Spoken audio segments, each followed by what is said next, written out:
ممكن، لان ده بقى كل الناس اطفال بقى حضرتك كبير خالص يعني. واكيد حضرتك عارف حكايه السمكه وحكايه زغرتي يا منحرفه. المشروعات اللي الدولة بتعملها دي لازمتها ايه؟ ما تسألش. اللي بيقول اوقف المشروعات القوميه اقول له بمنتهى البساطة سيبك من اي هري. بلاش هري.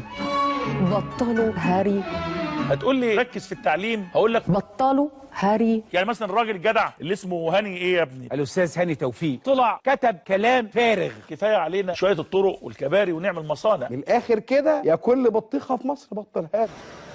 الطعابه والحلاوه دي اقسم بالله يرجع عمال يتقيأ كلام كله مش مظبوط. وقفوا ما تعملوش ولا مشروع، كفايه. اكل الناس وقف المشروعات، ده كلام مش صحيح. لا ما ينفعش نوقف المشروعات. مين قال هذا الكلام؟ الأخ نجيب ساويرس. معظم تصريحات نجيب مثيره للجدل. مفيش امانه للكلمه، بيهلفط. ما هو المصريين هيعملوا ايه غير الهري؟ في حاجات نفت فيها وفي حاجات نسيبها للمتخصصين. الاقتصاد زي الانسان لازم ياكل ويقضي حاجته.